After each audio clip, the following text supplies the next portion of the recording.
Good morning, students. Now we start our next chapter, electricity and lightning. देखिए, आप जो अपन कई बार देखा होगा आपने, आपके सॉक्स होते हैं या नायलॉन का स्वेटर होता है, उसे आप स्ट्रेच करें, खींचें अगर, तो उसमें क्रैकिंग साउंड, हल्का साउंड प्रोड्यूस होता है। क्रैकिंग जैसे चटकने जैसी आवाज़ हल्की सी लगती है। अगर हम डार्क रूम में, बिल्कुल अंधेरा है, अगर उस घने अंधेरे में अगर हम स्ट्रेच करते हैं तो हमें हल्की सी, मे बी पॉसिबल आपको स्पार्क दिखाई दे, हल्की सी चिंगारी, बहुत हल्की सी, ठीक है, डार्क रूम में, और साउंड प्रोड्यूस होता है जो क्रैकिंग साउंड। ये साउंड, ये स्पार्क प्रोड्यूस कैसे होते हैं? ये होते हैं बाय इलेक्ट्रिसिटी। इलेक्ट्रिसिटी होता क्या है, किस तरीके से इलेक्ट्रिसिटी प्रोड्यूस होती है, इस सब के बारे में इसमें बताया जाएगा। सबसे पहले जो इलेक्ट्रिसिटी वर्ड है, ये एक ग्रीक वर्ड से डिराइव्ड हुआ है जिसे बोलते हैं इलेक्ट्रॉन। इलेक्ट्रॉन का मीन्स होता है अंबर। क्या होता है? अंबर।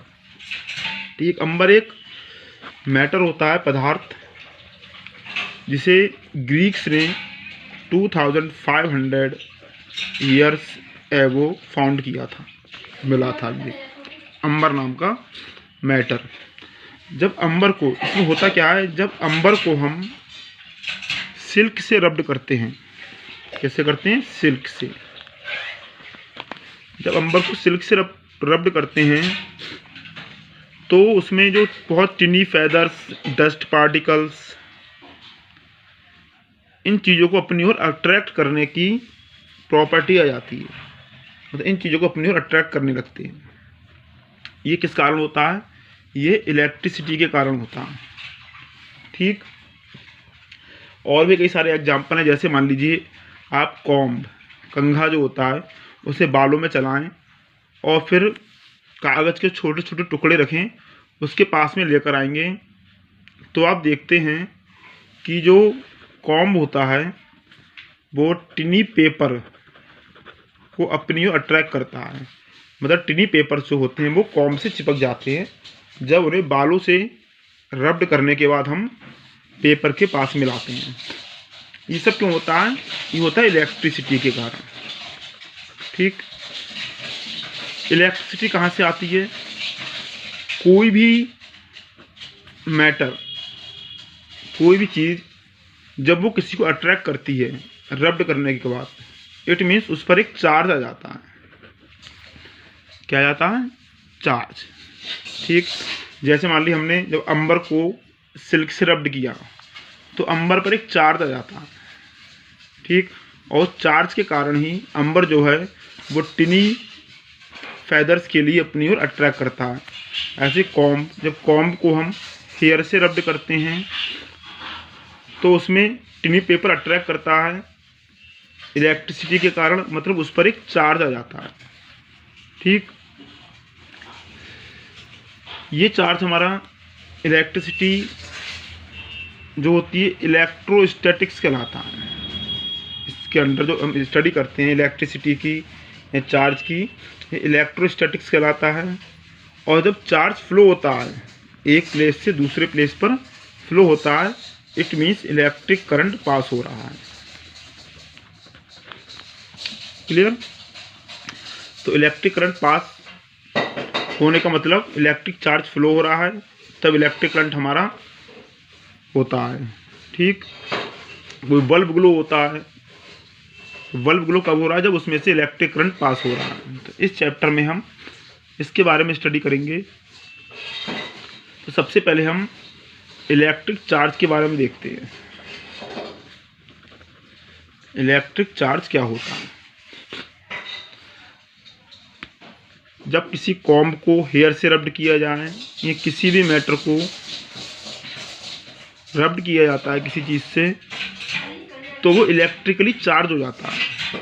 ये कैसे होता है? देखिए, आपको बताया कोई भी मैटर हो वो एक स्मॉल पार्टिकल से मिलकर बना होता है, जिन्हें बोलते हैं हम एटम। ठीक, एटम जो होते हैं, एटम के अंदर 3 पार्टिकल्स होते हैं, इलेक्ट्रॉन, प्रोटॉन और न्यूट्रॉन। ठीक,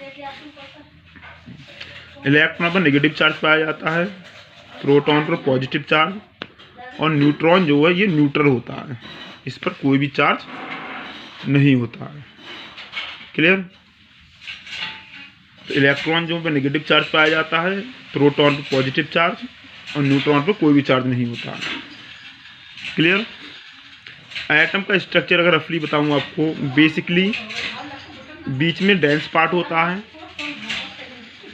इसे हम न्यूक्लियस बोलते हैं। न्यूक्लियस में प्रोटॉन और न्यूट्रॉन होते हैं और इनके चारों तरफ ऑर्बिट्स होती हैं जिनमें इलेक्ट्रॉन जो हैं वो रिवॉल्व करते हैं। और किसी भी एटम में नंबर ऑफ प्रोटॉन और नंबर ऑफ इलेक्ट्रॉन इक्वल होते हैं। मतलब क्या हुआ, जब नंबर ऑफ प्रोटॉन और नंबर ऑफ इलेक्ट्रॉन इक्वल होंगे, मतलब पॉजिटिव चार्ज और नेगेटिव चार्ज इक्वल होगा और ये एक दूसरे को कैंसिल कर देते हैं। इस तरीके से जो पूरा एक एटम होता है वो इंडिविजुअली न्यूट्रल माना जाता है। क्लियर? किसी भी एटम में बीच में न्यूक्लियस होता है, डेंस पार्ट, इसमें प्रोटॉन न्यूट्रॉन होते हैं, और जो चारों तरफ ऑर्बिट्स होती हैं जिसमें इलेक्ट्रॉन रिवॉल्व करते हैं। ठीक, इलेक्ट्रॉन पर नेगेटिव चार्ज है, प्रोटॉन पे पॉजिटिव चार्ज, न्यूट्रॉन पे कोई भी चार्ज नहीं होता है। और नंबर ऑफ प्रोटॉन और नंबर ऑफ इलेक्ट्रॉन किसी भी एटम में इक्वल होते हैं तो उनका चार्ज भी इक्वल होगा। इस तरीके से जो एटम होता है वो न्यूट्रल होता है। अब देखिए रब्ड करने पर क्या होता है। अगर सपोज दैट किसी भी एटम में 10 इलेक्ट्रॉन है और 10 प्रोटॉन है,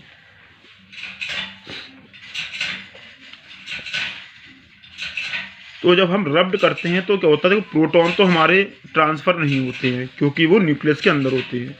इलेक्ट्रॉन जो होते हैं वो ट्रांसफ़र हो जाते हैं एक सब्सटेंस से दूसरे सब्सटेंस।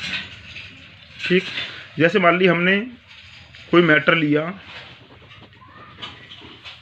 कोई भी सब्सटेंस जिसमें 10 इलेक्ट्रॉन है और 10 प्रोटॉन है, मतलब 10 नेगेटिव चार्ज है और 10 पॉजिटिव चार्ज है।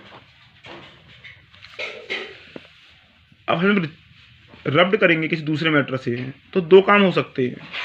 कुछ इलेक्ट्रॉन इसमें से निकल जाए बाहर, दूसरे वाले में चले जाएं, या दूसरे वाले मैटर से कुछ इलेक्ट्रॉन वापस इसमें आ जाते हैं, या ट्रांसफर होकर चले जाएंगे दूसरे वाले सब्सटेंस में, या दूसरे सब्सटेंस से इसमें जाएंगे। अब अगर मान ली चले गए, मान लो 1 इलेक्ट्रॉन चला गया तो कितने इलेक्ट्रॉन रह गए? 9 इलेक्ट्रॉन। प्रोटॉन कितने हैं? 10 प्रोटॉन। अब हमारा पॉजिटिव चार्ज अधिक है। ठीक, तो इलेक्ट्रॉन जाने पर, इलेक्ट्रॉन जब ट्रांसफ़र हो जाता है दूसरे सब्सटेंस पर, तो उस कंडीशन में जो एटम होता है इस पर पॉजिटिव चार्ज आ जाता है। दोबारा देख लें, मतलब 10 इलेक्ट्रॉन है, 10 प्रोटॉन है, 1 इलेक्ट्रॉन चला गया, कितने रहेगा? 9। नेगेटिव चार्ज क्या हो गया? 9, और पॉजिटिव चार्ज क्या है? 10। तो पूरा एटम जो होगा, जो अब तक न्यूट्रल मान रहे थे, वो पॉजिटिव चार्ज एटम कहलाएगा क्योंकि उस पर पॉजिटिव चार्ज अधिक हो गया। ऐसे अगर मान लो 1 इलेक्ट्रॉन बाहर से आ जाता है तब कितने इलेक्ट्रॉन हो जाते हैं? 11 इलेक्ट्रॉन। प्रोटॉन आपके वही रहे 10, तो नेगेटिव चार्ज बढ़ गया। उस कंडीशन में जो एटम है वो नेगेटिव चार्ज हो जाता है। तो अब चार्ज बताया, रब्ड करने पर जो बताया था, जो रब्ड करने पर ये होता है, यहाँ तो इलेक्ट्रॉन आ जाते हैं तो नेगेटिव चार्ज हो जाएगा, या इलेक्ट्रॉन ट्रांसफ़र हो जाते हैं तो पॉजिटिव चार्ज हो जाएगा। और इस चार्ज के कारण ही जो मैटर होता है वो अदर ऑब्जेक्ट को अट्रैक्ट करने लगता है। ठीक, अब जैसे मान लीजिए आपने कोई मैटर लिया, इस पर पॉजिटिव चार्ज है, आपने दूसरा मेटल लिया उस पर भी पॉजिटिव चार्ज है। इस कंडीशन में इनके बीच एक फोर्स लगेगा। यहाँ आप देखें एक पर पॉजिटिव है और दूसरे पर नेगेटिव चार्ज है, तो अब भी फोर्स रहेगा। ये दोनों पॉजिटिव चार्ज सब्सटेंस होंगे, इन्हें हम पास लाएंगे तो एक दूसरे को रिपेल करेंगे।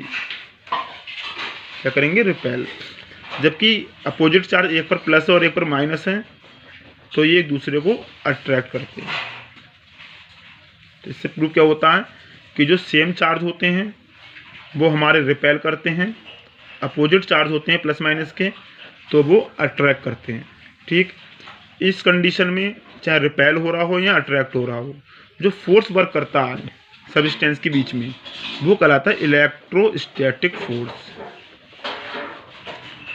Electrostatic force. ठीक, अब आपने कॉम्ब जो बताया मैंने पीछे, कॉम्ब को हम रब्ड करते हैं तो पेपर पीसेस को अट्रैक्ट करता है वो। तो अगर कॉम्ब को रब्ड किया तो यहाँ तो इस पर पॉजिटिव चार्ज आ गया, यहाँ उस पर नेगेटिव चार्ज आ गया। इस कारण ही वो दूसरे सब्सटेंस को अट्रैक्ट करता है। यहाँ अंबर को हम सिल्क से रब्ड करते हैं, तब इस कंडीशन में भी अंबर पर चार्ज आ जाएगा और चार्ज सिल्क पे भी पहुँच जाएगा, दोनों पे पहुँचता है, एक पर पॉजिटिव एक पर नेगेटिव, वो कोई सा भी हो सकता है। ठीक, यहाँ आप ये एक्टिविटी दिखाई जा रही है, देखें इसमें जैसे एक प्लास्टिक स्केल है, दूसरी प्लास्टिक स्केल है, आप इन दोनों रब्ड करते हैं।